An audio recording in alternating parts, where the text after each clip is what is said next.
ద్రావిడం అనేది సంస్కృత వర్డ్.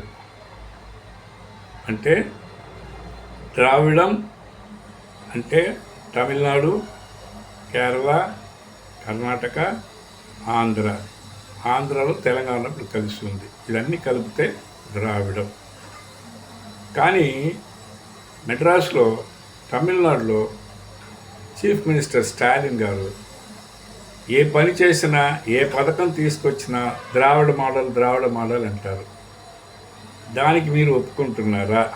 దానికి మనం ఒప్పుకోవాలా? ఎందుకంటే ద్రావిడం అంటే చెప్పాను కదా, ఇదన్నీ కలిసినది. కానీ ఒక్కొక్క స్టేట్లో ఒక్కొక్క కల్చర్ ఉంది, ఒక్కొక్క పార్టీ రాజ్యాంగం నడుపుతుంది. ఈ టైంలో ఎలాగ స్టాలిన్ ద్రావిడ మోడల్ చెప్తారు? మీరు ఆలోచించండి. అందువల్ల ఇప్పుడు మనం చేయవలసింది ద్రావిడ మోడల్ పదాన్ని స్టాలిన్ ఉపయోగించకూడదు. ఏం చెప్తారు మీరు? మీరే ఆలోచించండి.